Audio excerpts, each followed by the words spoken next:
Hello, everyone. Welcome to Unsafe Space. I'm your host, Carter Laren. And today I'm joined by NC Scout. NC Scout is a former infantry scout in one of the Army's best reconnaissance units, a former NCO serving in both Iraq and Afghanistan. He's the owner of Brushbeater Training and Consulting, which is dedicated to training and enhancing small groups, teams, and individuals in real-world combat skills, improvised and off-grid communications, intelligence, wilderness skills, and advanced marksmanship, a skill set he believes may be needed in the near future. He's an avid hunter, bushcrafter, writer, long-range shooter, prepper, amateur radio operator, and a libertarian social activist. He's also a senior editor at American Partisan, which is a group of individual authors and experts in their respective fields who've joined together to provide solid analysis, how-to, and other information for those interested in holding on to Western civilization. You can follow him at brushbeater.wordpress.com and at americanpartisan.org. We'll put links to this stuff below.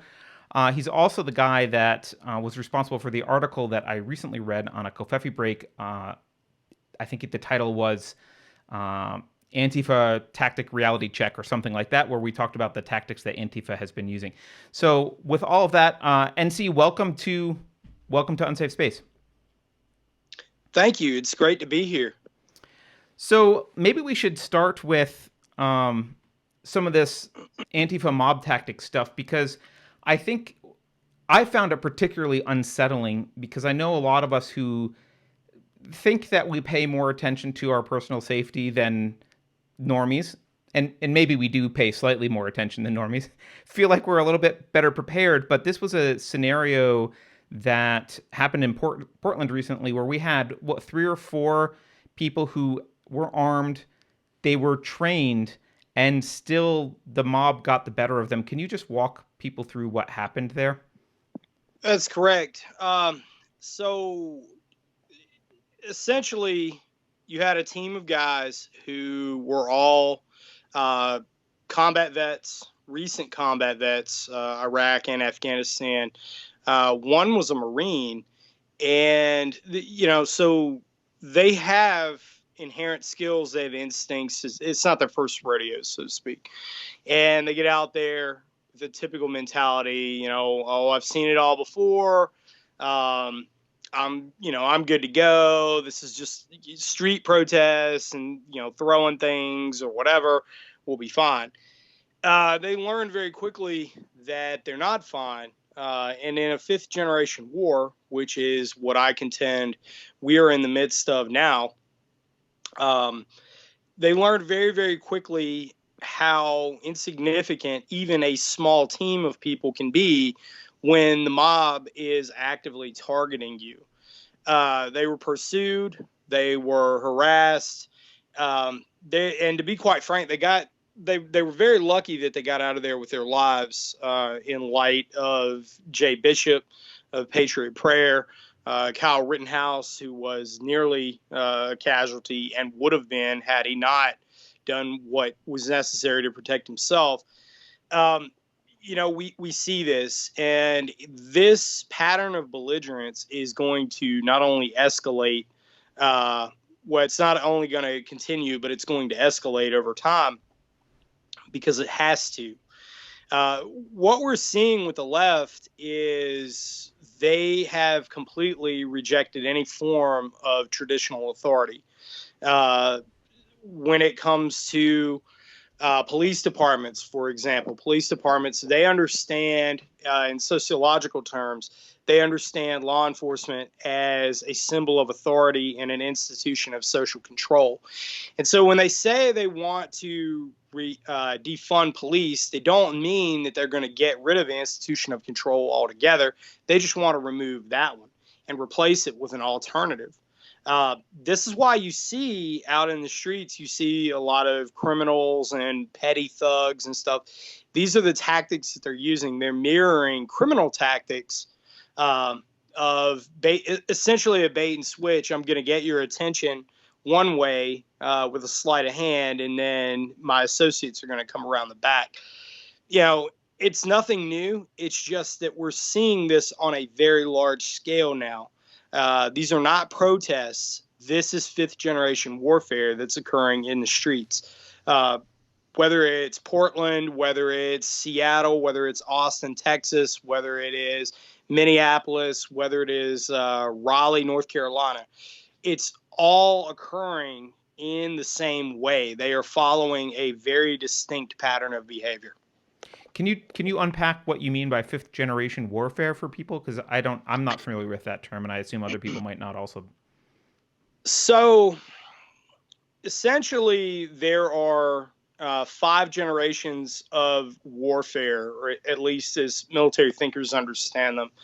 The first generation of warfare is simply what we would think of in the medieval times up to the Napoleonic era, where one army lines up against another, and it's basically just going to fight it out to see who the last men standing are. Second generation warfare is essentially the same with modern, or at least more modern, weapons implemented. Third generation warfare is what we understand as combined arms maneuver. What we saw towards the tail end of World War I and into World War II. Fourth generation warfare is essentially guerrilla warfare. For anyone listening who's been a student of Che Guevara, with guerrilla warfare, Mao Zedong, his text on guerrilla warfare, Bert Levy, who was an American who wrote a text also known as guerrilla warfare.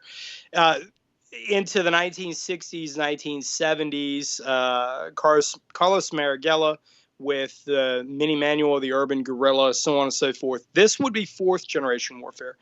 Fifth generation warfare, on the other hand, is the mass mobilization of everyone. And the difference that we need to make, whether we are studying this academically or, we're out in the streets actively combating this, is that fourth generation warfare is small groups of militants seeking to make themselves look like they're a much larger force than they really are, relying on an extensive support network and a guerrilla underground. Fifth generation warfare, on the other hand, is the mass mobilization of everyone. It's essentially swarming the security force apparatus, and in the American context, that would be the police, swarming them to make it seem like there is a complete mass uprising in the streets that is ungovernable. And if you'll notice, Antifa, whether it's Black Lives Matter, whether it is in the InFact, the Not Fucking Around Coalition, or here in North Carolina, we have NC Born, which is building our revolution now. These are all Marxist revolutionary organizations. There is no clearly stated goal with them other than we need to bring down the order of things. When you take any guerrilla movement in the past, whether perfect example was the IRA. The IRA and then later the Provisional IRA sought homeland rule. They sought home rule in Ireland, and that was a clearly stated goal that had benchmarks towards it. We don't see any of that with Antifa. They don't have a clear goal. They cannot point to one coherent end state of what they want. It's just chaos. That's all they want. Anything that represents the old must be torn down. And so, therefore, anyone and everyone is a target. So when it comes to fifth generation warfare, it's important to understand that when these people say anarchy, when they say, we're going to take to the streets, we're going to burn things down, we're going to destroy whatever represents the maintenance of the status quo, they mean it. The problem is that they do not have any sort of plan for what comes next. They don't have a coherent end state. They do not have a coherent plan for rebuilding that which they destroy. The young lady that was in Chicago, who was a self-appointed spokesperson for BLM out there after the most recent riots, I remember seeing an interview with her about a week ago, and she said that well, it doesn't really matter. We're going to burn and steal because we need clothes and we need food, and the insurance will pay for it for the companies. Well, she's failing to take into account that what if the insurance policies get canceled? Who pays those insurance policies? These are words that are spoken by somebody who's completely ignorant to the reality of how businesses actually run. And she doesn't care to understand this either. That's the other thing. There's no point in arguing with these people because they have no interest in learning how the real world works. And that in turn is also what makes them as dangerous as they are. She probably doesn't. My guess is that they're throwing out the insurance argument just to placate some people, but they don't really give a crap about whether it's paid for or not. They're just saying it to sound nice. But it's interesting that you talk about becoming you talking about being ungovernable. I think I've seen in almost all of these groups they've had signs that explicitly say become ungovernable. Correct. So they're pretty clear about their motives, or at least their intention. I guess a few things I want to unpack there. One is you said that everyone is a potential target. And I think that's one of the things that's creating fear in a lot of people because they see these videos of, people at a restaurant sitting there minding their own business and someone, a mob coming after them. Now, there hasn't been actual, physical violence against anyone that I've seen in those videos yet, but they've come pretty close. And certainly the Danielson murder in Portland looks an awful lot like just a random targeting of a Trump supporter murder. And I think people are starting to wonder, are they literally just going to start attacking people at random? And is that already happening? And is that going to get worse? Yes. I'll say it is. And one thing about Jay Danielson or his pseudonym was Jay Bishop, about his murder. So I would say that it was semi-random. In the case, just as the Antifa reality check, that similar scenario, when a small group is separated from the larger group, I hate to use the term herd mentality, but it certainly applies here. Danielson was separated from his larger group. Kyle Rittenhouse was the same, and by no fault of their own, they, for lack of situational awareness or whatever the case may be, they lost their ability to link up with their group. And even if it is a group of 3 or 4, you're still not talking about a huge group of people, especially when you're swarmed, by 10, 12 or more individuals, as was the case with the Antifa reality check. So with the murder of Jay Bishop, he was murdered by people who were clearly coordinated. Now, was he targeted because he's a Trump supporter? Absolutely. I absolutely agree with that. He did happen to be at the wrong place at the wrong time, but they were going to kill someone. That much is very, very clear to me, at least, from watching that. They exhibited a level of training. I wouldn't call it professionalism, but I would call it a level of training. They rehearsed what they were going to do. The first person struck almost, I would liken it almost to the way wolves attack. If you are to watch, you're going to say that. Wolf, I was thinking about the same thing. Yeah. Yeah. Sorry. A wolf or a coyote in the wild. If you're able to watch that and say, okay, one is going to go for not the kill, but a glancing blow to slow the target down and make an assessment. The second one's going to come in to try and take the legs out from under it. And the third one's going to come in for the kill. And you're probably not going to see where that kill came from. And that's exactly what I saw in that video. That is exactly what I saw. And I would say that if people are venturing out to these protests to be counter protesters, the biggest thing that you can do to protect yourself is stay with a large crowd and keep, I would say, stay somewhere in the periphery of the crowd so that you can keep that situational awareness of what's going on around the outsides. Not allowing yourself to get isolated, but so that you're able to pay attention to the conditions. Everybody needs an exit plan. You always have to have an exit plan. Nowhere, and I've been in some pretty sticky situations, you always plan an extraction. And if you don't have that, if you don't plan an extraction or a way out of a situation in your head, war game it out. How am I going to get out of here? Then you're planning to fail. It's interesting. The other thing about packs of wild dogs is if you see them attack a herd, the beginning part of their attack is basically finding someone to isolate from the herd, right? They'll go after, they'll chase the herd, corral the herd, and isolate one of the members of the herd that's falling behind or is potentially they're able to kind of get alone.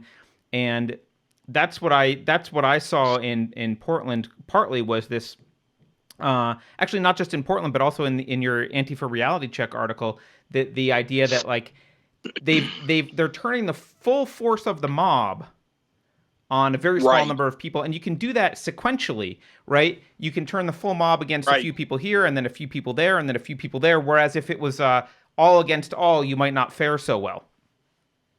Right. That's correct. That's correct. That's pretty scary, I think. Do you, a lot of people said, well, yes, of course, Antifa's trained. They've been training, and I get that there's some training that they do, but I haven't seen them exhibit a level of sophistication like this until recently. Like I've seen the crowds. I mean, my friend was part of the Battle of Berkeley, and certainly there was pepper spray and crowd chaos, and they attacked a few individuals, but it seemed more happenstance and random and chaotic than what I'm seeing now. Well, a lot of that goes to the history of Antifa and the history of the militant left, the contemporary history of the militant left here in the United States. They have an incredible amount of patience. If for nothing else, I will say that they have an extremely admirable level of patience in the United States. Much of what we're seeing now is the graduation of tactics. They knew that they were going to have to get to this point. But before, you can't just start out the gate going full force. They would run the risk of alienating too many people in their base. Going back to the Battle of Berkeley, it was very easy for them to go protest speakers at UC Berkeley. That's not necessarily out of the norm. And even they knew that they could get away with it at UC Berkeley and some of the other places like Evergreen State, so on and so forth. They knew that they could get away with certain levels of violence and there would be little ramification because the school administrations would turn a blind eye. Duke University here in North Carolina had a similar scenario. There was a sit-in in the administration building, and it kind of turned a little hectic towards the end. But there was no disciplinary action taken against the students that were at the hands of it. None. And they knew that they could get away with that. But if they got too extreme, which is where we see them now, if they got too extreme, they would end up alienating their base. And they knew that they couldn't do that. So they've been very, very patient, especially in these past 3 years that Antifa has become a household name. It's been very, very interesting to watch this. But a lot of this, you have to understand that the roots of the militant left, the contemporary militant left, come from Cobain or Kobani and Rojava in Syria, that region of northeastern Syria that is controlled by the Kurds. It's also known as Western Kurdistan.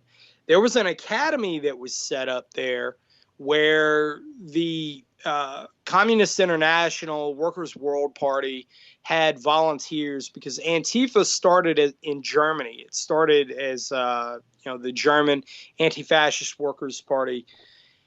They were sending people there to get trained and fight alongside the Kurds and get combat experience fighting against ISIS, so that they would be able to come back home and take their revolution abroad. And so it began around 2013, 2014. They were sending international volunteers there from Europe, and then that caught on in America, and you had a lot of Americans that were going there, a lot of combat vets that were going there, global war on terror combat vets. I know several that went. I was approached to go myself and turned it down. And I could certainly see the appeal. I could certainly see the appeal. And, those guys didn't exactly know what they were getting into when they went over there, but they brought a lot of that home with them.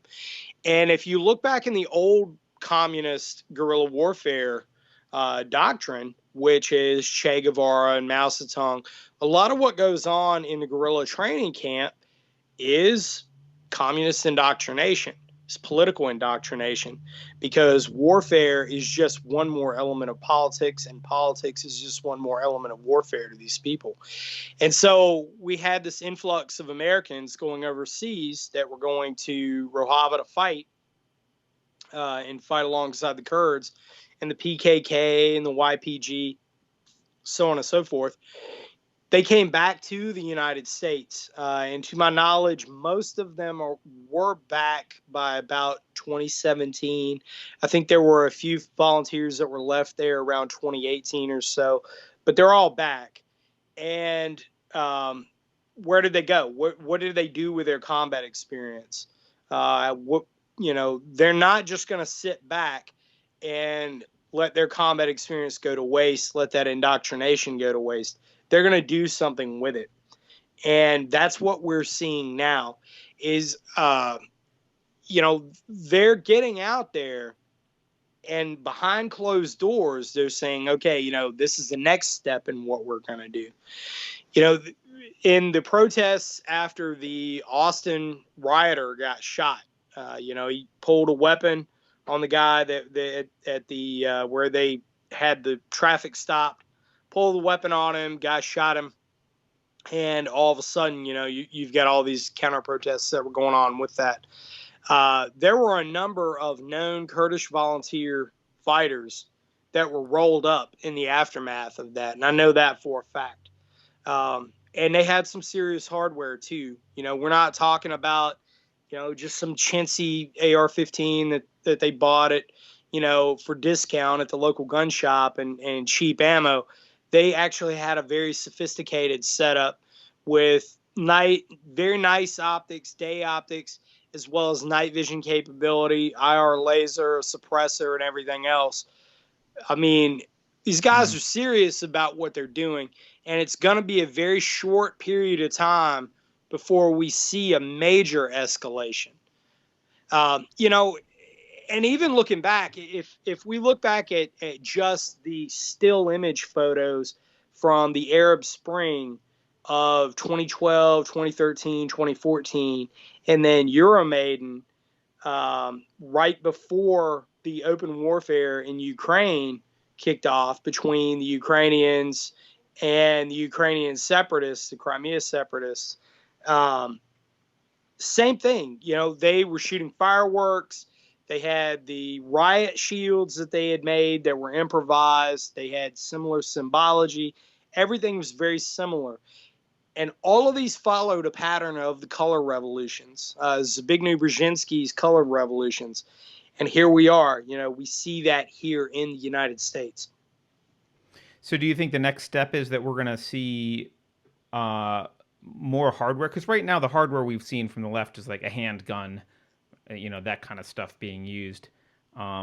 Right. you expect to see more sophisticated hardware. Yes. I have seen it. I have Okay. seen it already. It's just that it did not make it to its implementation, Right. if that makes sense. Yeah. But it was there. It's there. It's It just was not there. used It yet. was Yeah. right. Right. Correct.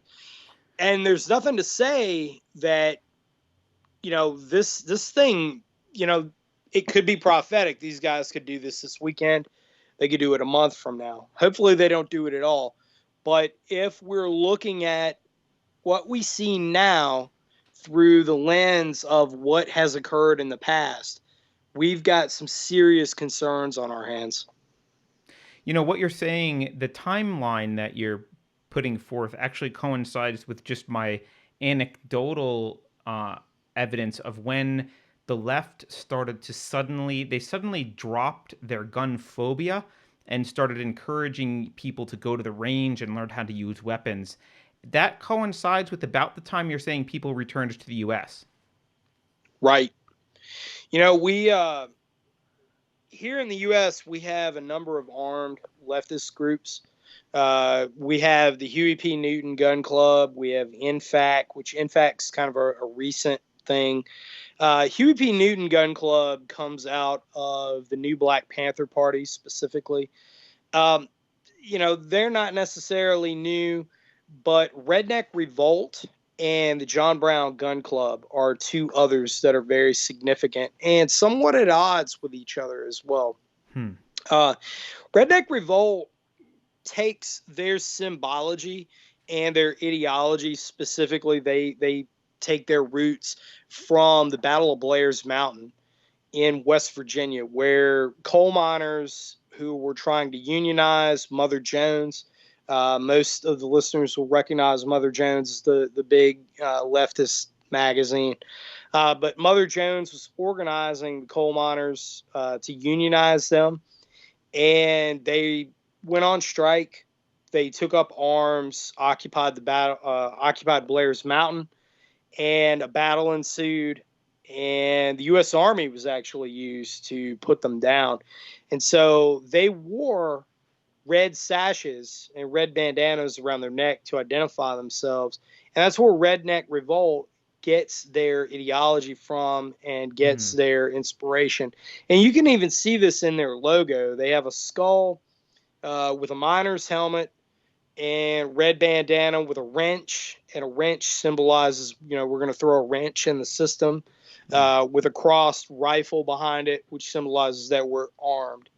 John Brown Gun Club, in turn, John Brown, famous abolitionist, Battle of Harper's Ferry, they see themselves as modern day abolitionists, that the capitalist system enslaves them, that they are enslaved to the system of oppression and systematic oppression, which in turn they claim is systematic racism, because there's oppression that goes along with it. And there's a lot of graduate level sociological research that goes into this, exploring this in depth. But John Brown Gun Club, the members of both them and Redneck Revolt advocate armed overthrow of the United States.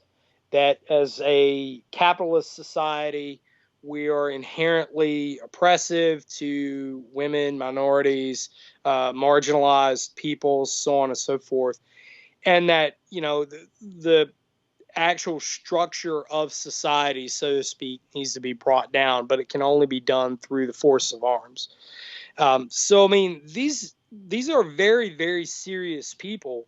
They are in no way. I've seen some outlets on the right that have said, it's the same as the militia movement, but for the left. And I'm telling you that it's not. The militia movement on the right may have been something of concern in the 1990s, but today, and I mean, I'm part and parcel of that. I know people that are involved in this stuff. The militia movement is the people, at least that declare themselves part of the militia movement, skewer much older, 20 years older than the Redneck Revolt, John Brown Gun Club, Huey P. Newton Gun Club groups that are out there. So these groups are armed and they're young. And it's a term when I was in the Army we used called military age male. A military age male is going to be violent with you and is prone to violence because he doesn't have many social attachments. He doesn't have 2 kids and a mortgage that he has to worry about and a car payment. He doesn't have all those things, and it doesn't matter to him. And so we're seeing at that point that these guys are skewering much younger.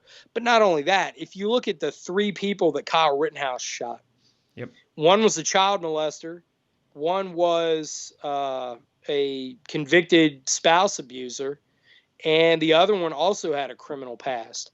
They are attracting people with criminal pasts that don't have much to lose. And so for that reason, we combine those factors, the intersection of those factors, somebody who is actively training and arming them and giving them just enough training to be dangerous. I mean, we don't have to make these guys competent trigger pullers and working, like I would have in Iraq or Afghanistan with my team. All you have to do is make them dangerous enough, and they will accomplish the goal in mass. Yep. I mean, do you think that we are in I know you contributed to a book, I know, with Sam Culper, also from Forward Observer, and I know he's talked about Civil War. I don't know what your position on the Civil War theory is right now, and I know some people say we're in a Civil War already, low level. Some people say we're not, we won't be. How do you characterize what's happening right now with respect to Civil War? I would say that we are in the late 1850s America. As Americans, if we look back at the late 1850s period, that's where we are now. We don't have declared belligerents. We don't have, we don't have Antifa out there saying that we declare the nation of Antifa, except for this little Chaz nonsense they pulled a couple months ago. But I mean, that was just a flash in the pan. And it didn't work, and they all knew that it didn't work, and it was never going to work. But that's where we are. John Brown with Harper's Ferry Raid. You had Bleeding Kansas, which led to the Missouri Compromise. We had banditry on both sides. You had Bloody Bill Anderson, pro-Confederate guerrillas, which were pro-slavery, pro-states' rights guerrillas at the time that were fighting against the abolitionist guerrillas from Kansas, back and forth. And they were trading blows all throughout the latter half of the 1850s, leading up to the rise of major belligerents on both sides. And so that's where we are. So do I think that we're in a civil war? Absolutely. The American Civil War was going on about a decade prior to the actual declaration of civil war, an actual declaration of war. And it continued on in small flare-ups here and there after the war in the Reconstruction period. And so we're there now. We're in the early phases of it now. Because you have to think, this generation of college students, this generation of people that are out there have been groomed by the media, by academia, by literally every outlet they've paid attention to growing up to believe that they're marginalized, that there's a consensus of science that capitalism is destroying the environment, which is nonsense, right? There's anybody that knows the peer review process knows there's no such thing as a consensus of science. They have been manipulated to believe to this point that the only means left is violence. And that's it. That's all there is left to this, is to be violent, is to become violent. And so that's where we are. That's where we see ourselves. And unfortunately, I don't think this train is going to stop there because, again, they have not stated a clear-cut objective. They don't, aside from a couple of protesters here and there who really have no power or no authority over the larger entity. They have no clear objective. They've never stated an objective. What do you want? In the American Civil War, the South wanted to break away from the remainder of the Union. They wanted to form their own nation, and they fought a war over it.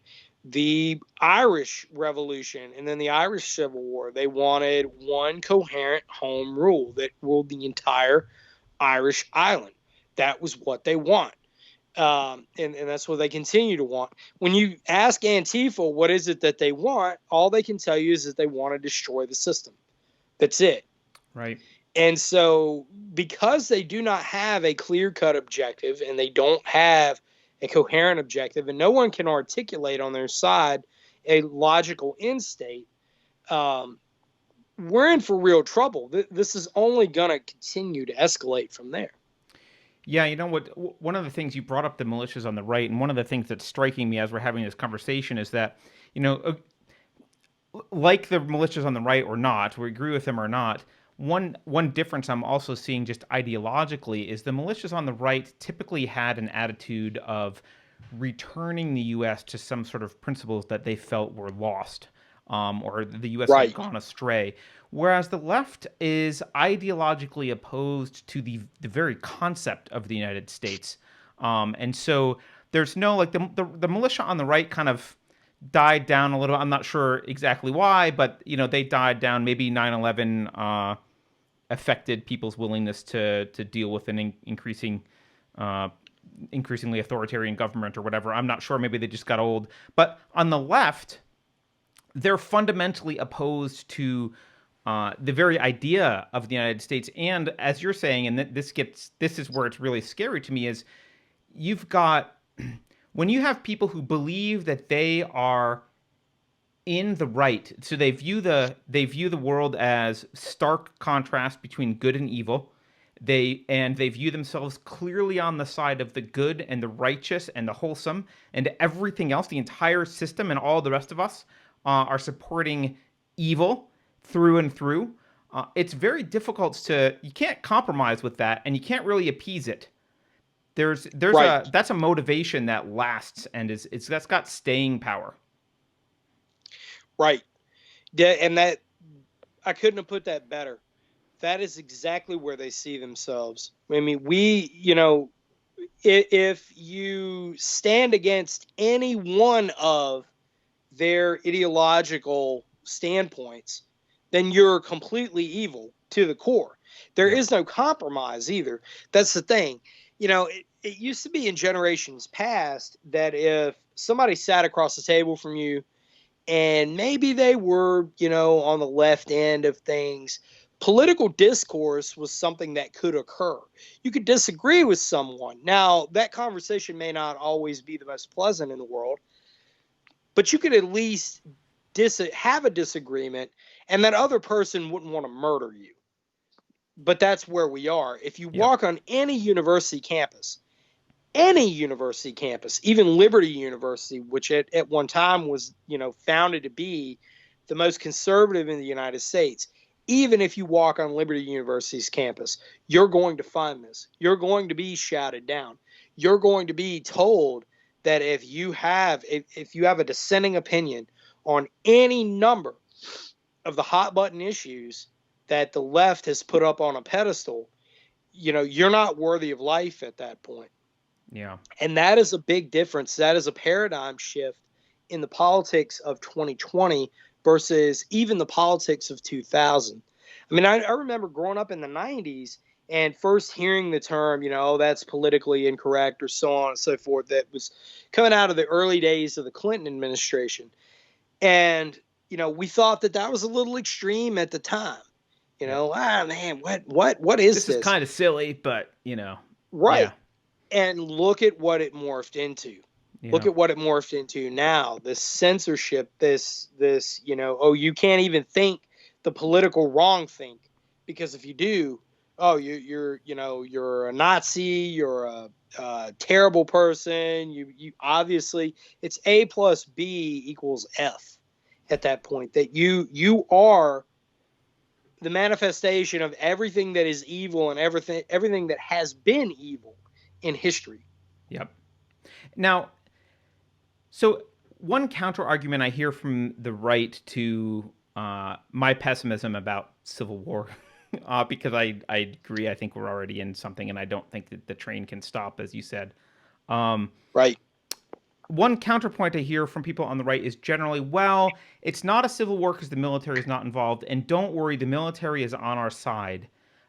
I don't believe that, and I'd like maybe you can convince me that the military is on our side. Maybe not. I'd love to hear your thoughts about how does the military, what's military's role in this, if any, and how does that play out?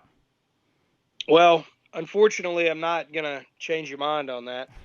I have a very pessimistic outlook on that as well, and I'll preface that by saying, for anyone concerned, look at the example that was made of General Flynn.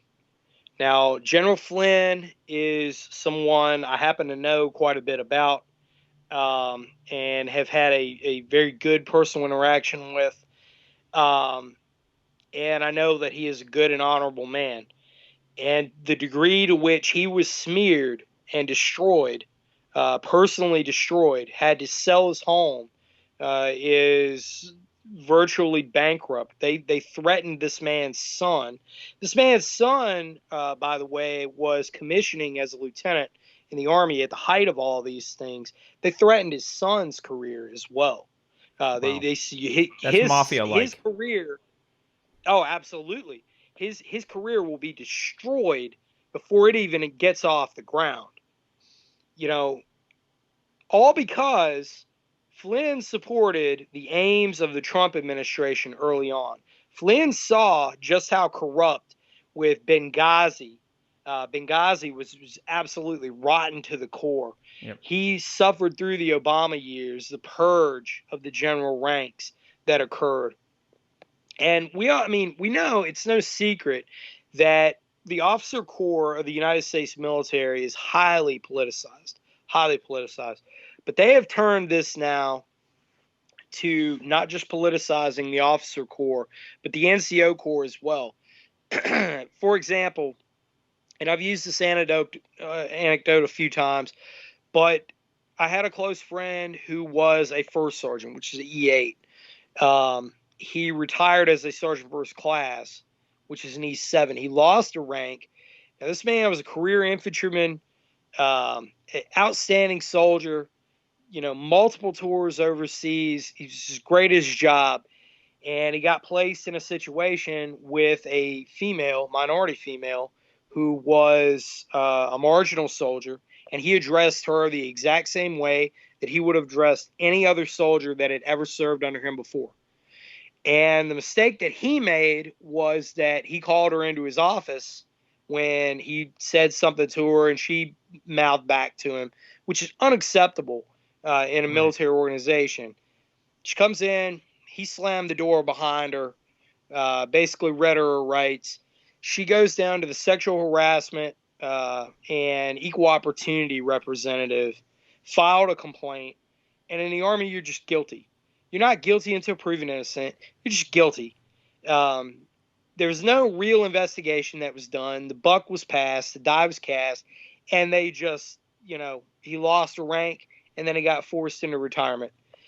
A lot of other guys saw this. They saw putting women in the infantry, for example. They put, women in combat special operations roles.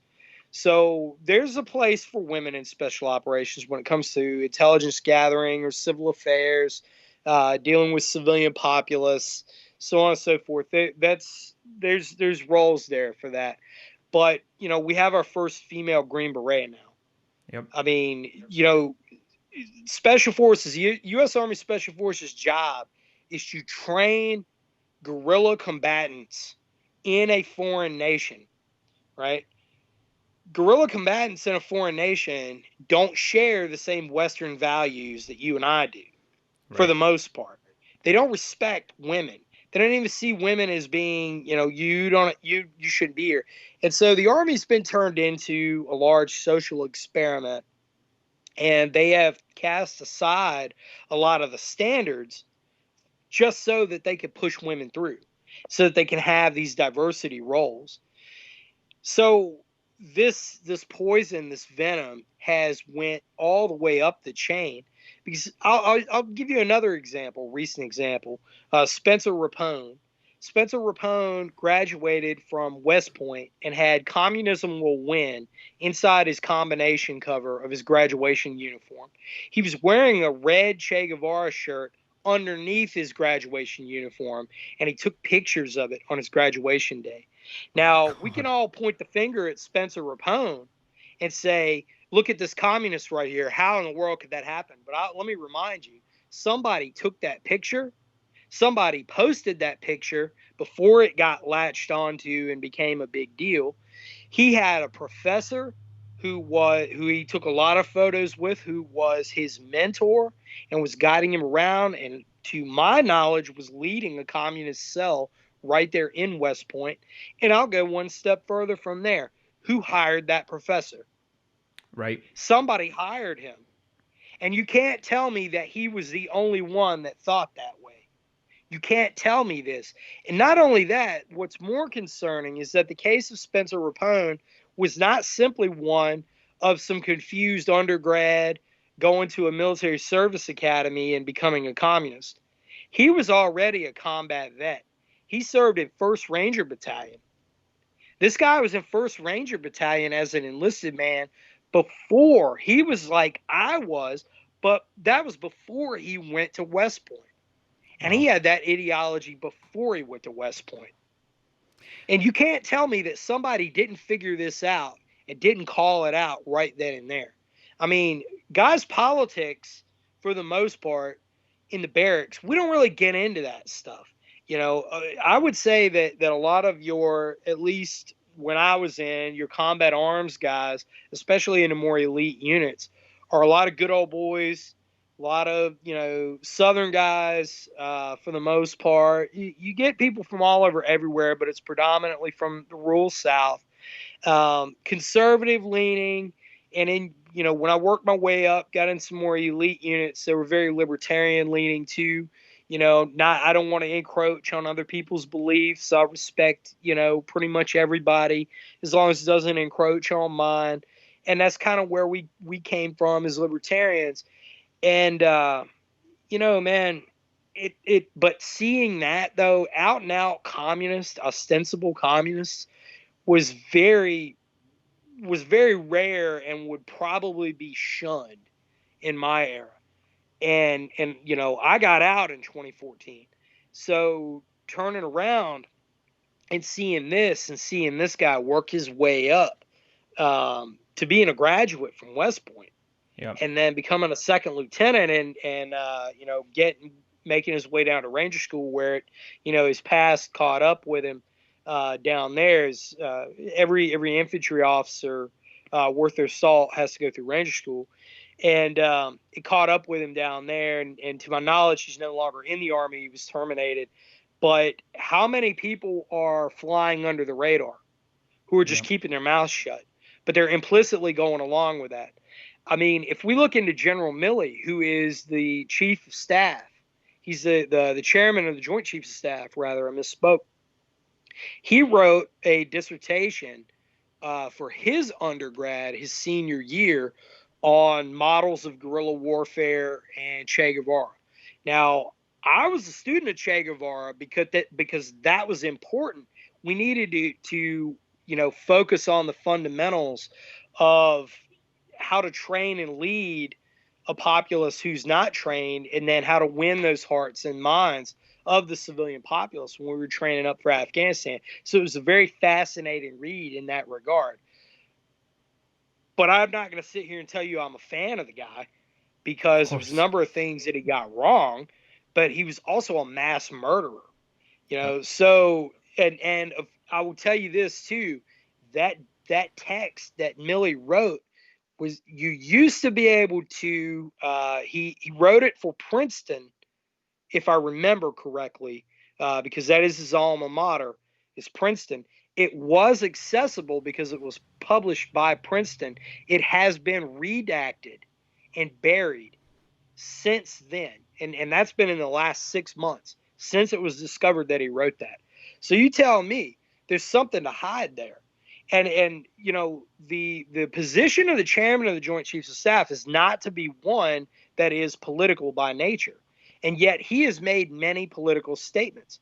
Not only that, I ran a piece that was a critique of two authors, the editors of Defense One, who were writing an open letter to General Milley, the same General Milley we're discussing here, chairman of the Joint Chiefs of Staff, basically saying the day after the election, send the Ready First Brigade from the 82nd to go remove President Trump from office. Well, that's a military coup. And they explicitly state in this article, they say, oh, this would be a military coup. This is just them doing their job. This is absolutely a military coup. It is absolutely a military coup. Because the day after the election, we're not going to have a president the day after the election. We're not going to have a clear winner. With all of the mail-in ballots and the malarkey that's going on with that, we're not going to have one. Anybody that sits there and thinks, it's going to sort itself out that night, we're going to have a clear winner. The left is setting it up so that we don't have a clear winner, and that it's going to be lawsuit after lawsuit after lawsuit. It's going to make Bush versus Gore in 2000 look like nothing. And then, even then, if it goes to the Supreme Court, they're going to make the argument that the Supreme Court is invalid because Trump got too many picks in this 4 years. He got too many seats on the Supreme Court. Yeah. So they can't be fair and unbiased. So therefore there can't be a clear winner.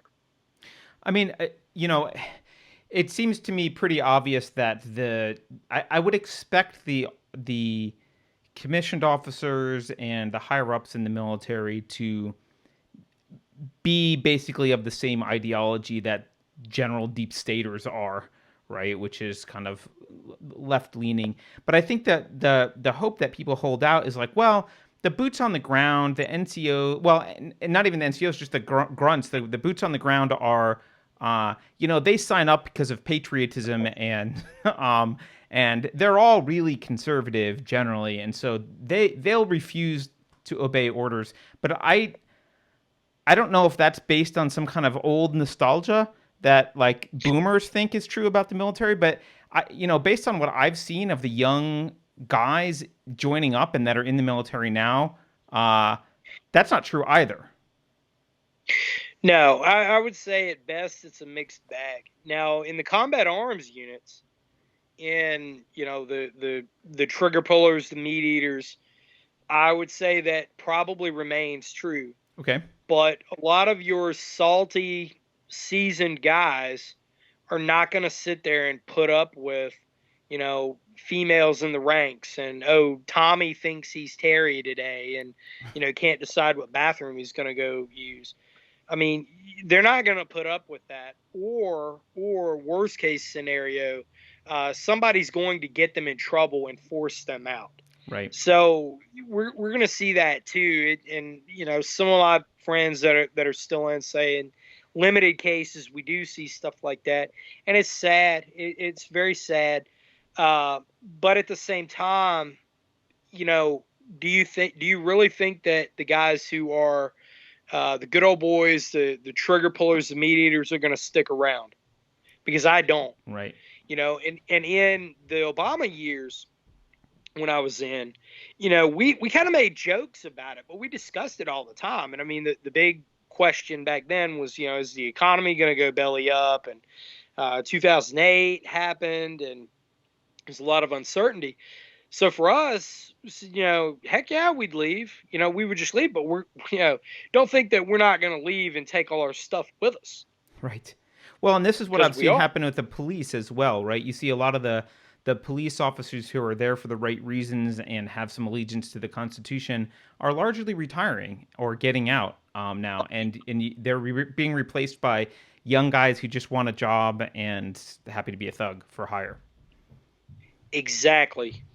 Exactly. And that's why we see groups like Patriot Prayer being blamed, openly blamed in literally every way possible, that the police are going to use avenues of approach to shut them down when they just simply turn a blind eye to what the other side is doing. Oh, well, we're not going to arrest them because, they have a right to protest. But as soon as they harm somebody, and God forbid somebody turns around and defends themselves, oh, well, now we're going to throw the book at them, just like the McCluskeys. The McCluskeys defending their home in St. Louis. We're going to charge them with literally everything in the book simply because they defended themselves, simply because they defended their home. They did what they were supposed to do. And this is the nature of things. But I will say this, in the absence of order, order will absolutely restore itself. This is not going to continue. People are not going to allow it to continue. And that's one mass overstep that the left thinks that they have much more control. They have a level of hubris that is very, very interesting. They think that they have much larger control over things than they really do.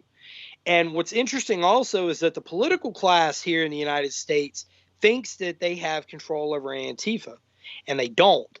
Right. Antifa, BLM, all these militant left groups have had a taste of power that no leftist group ever got before in the United States.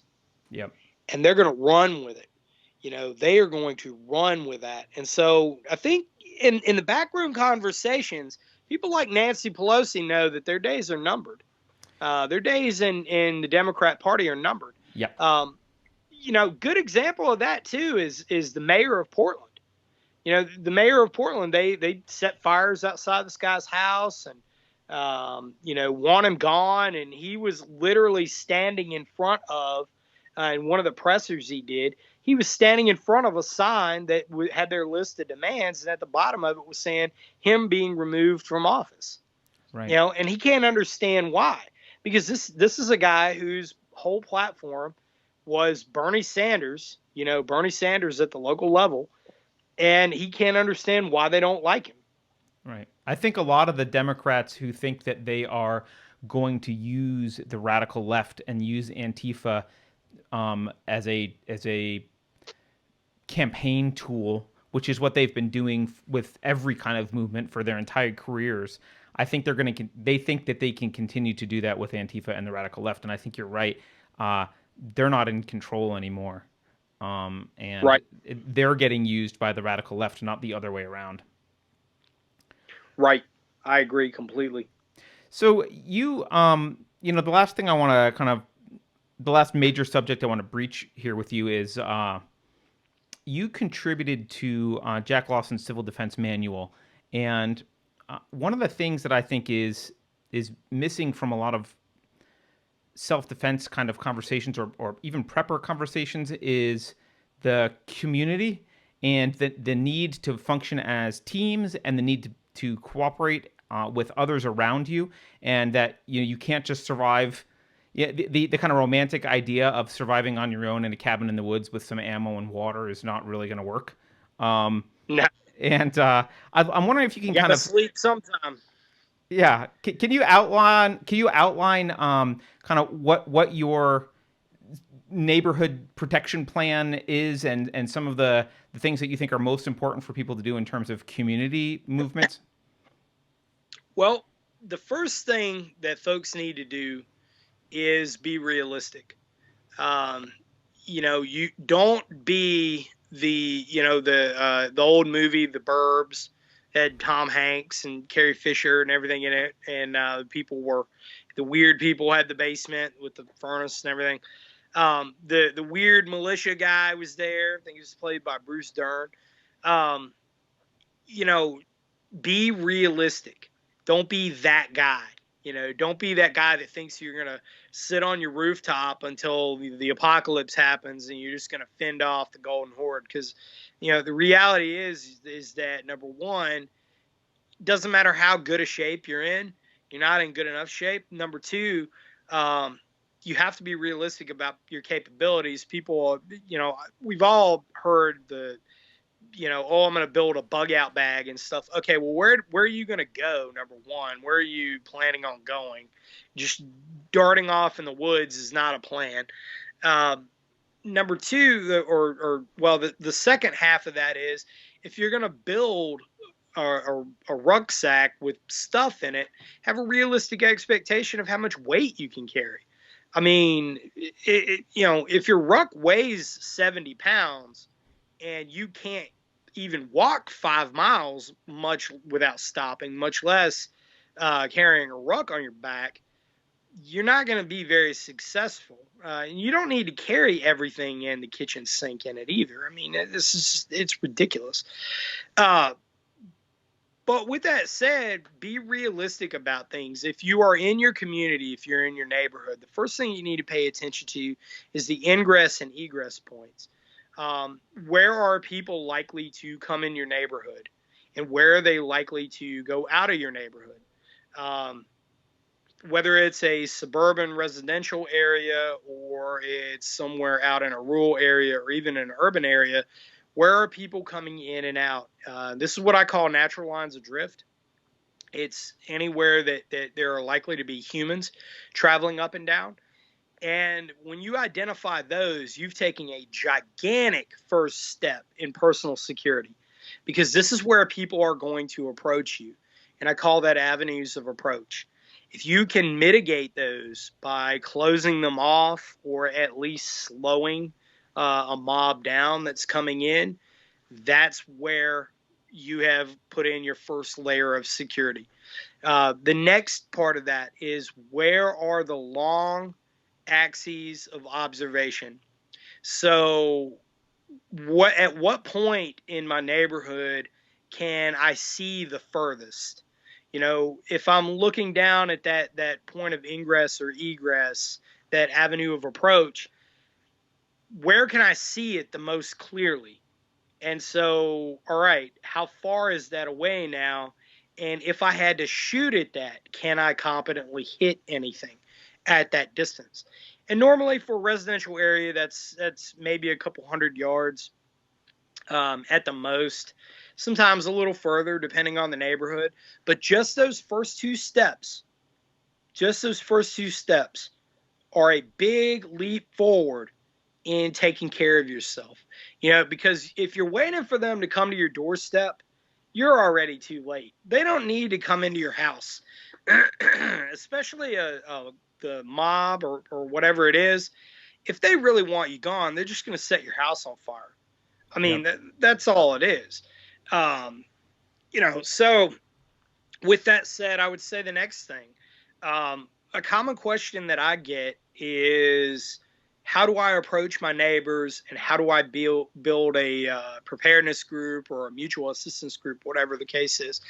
Well, and the most often easy answer to that is number one, don't be a weirdo.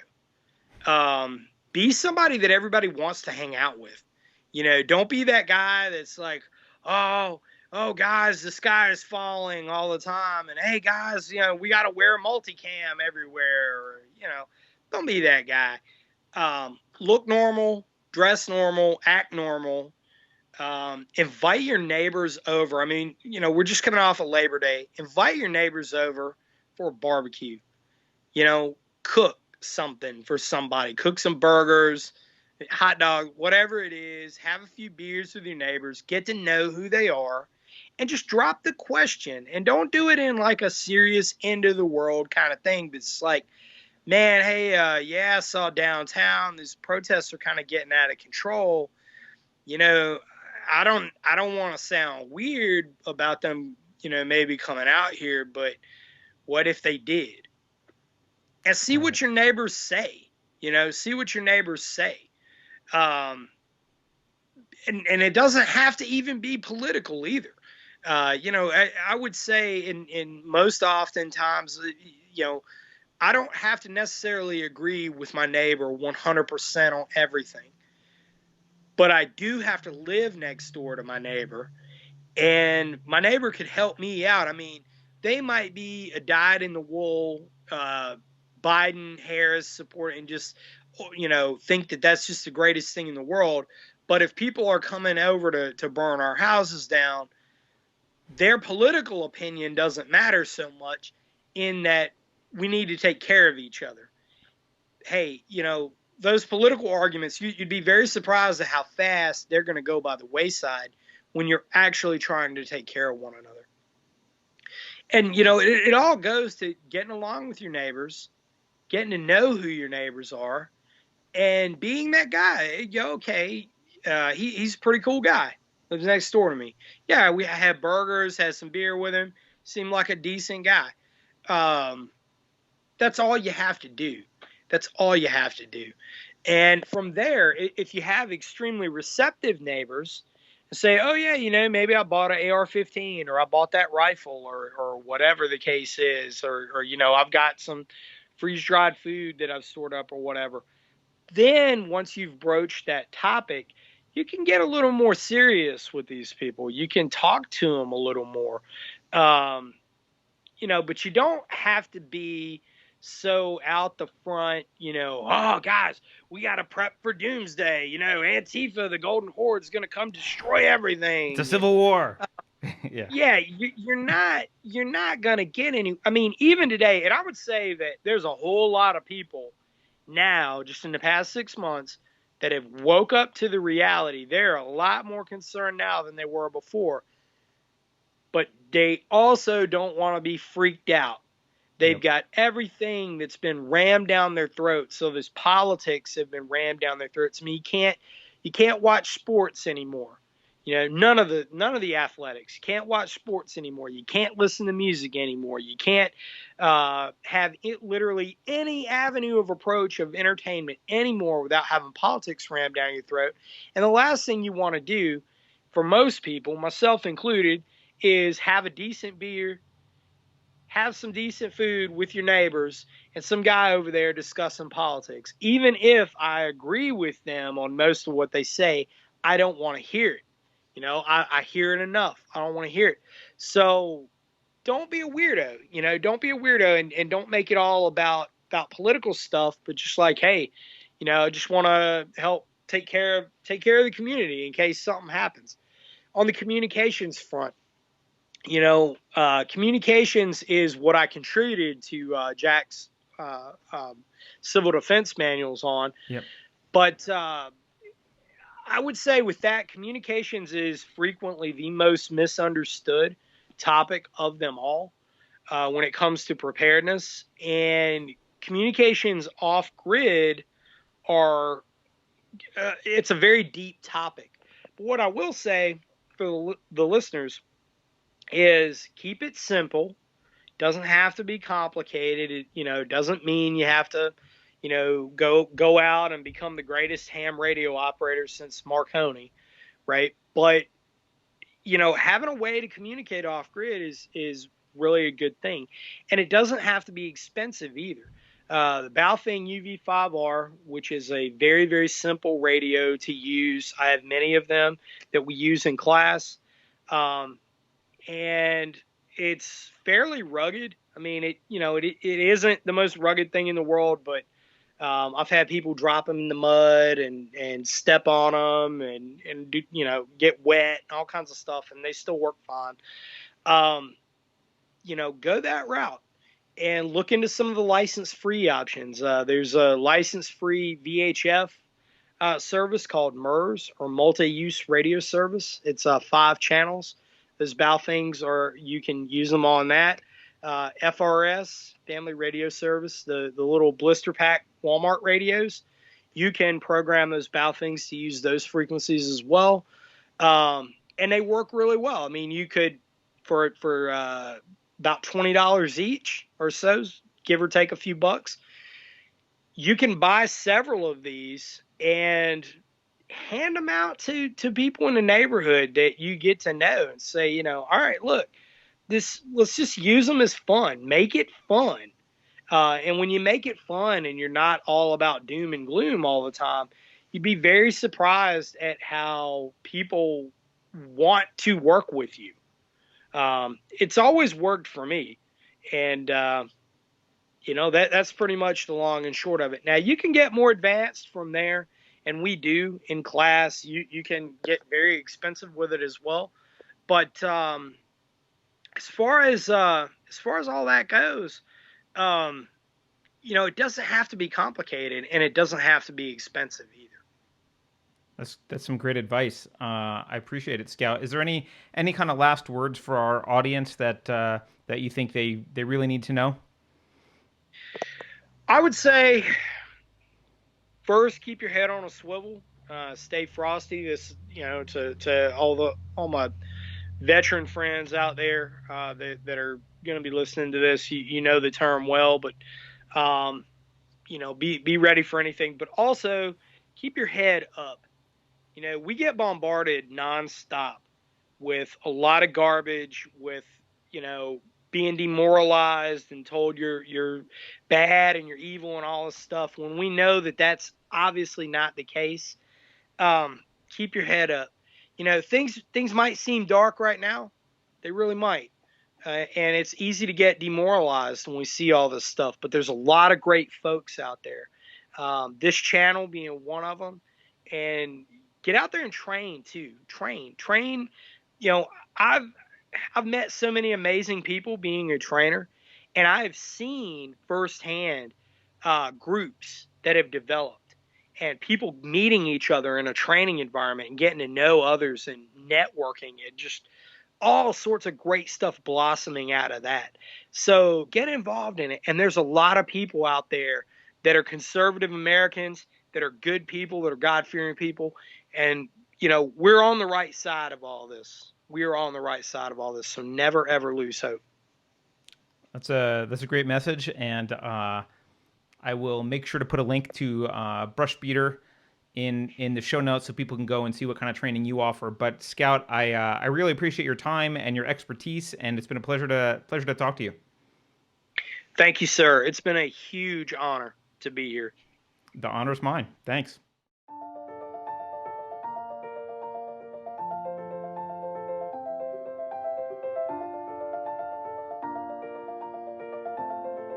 Thanks for watching. If you're new to the channel, we have a deep content library that includes interviews with everyone from Mike Cernovich to Megan Murphy, so go check it out. If you'd like to see more, please consider supporting the show by visiting unsafespace.com/donate. You can find us on all the major social media platforms, at least for now, and you can find a community of like-minded individuals on our Unsafe Space chat on Telegram. See you there.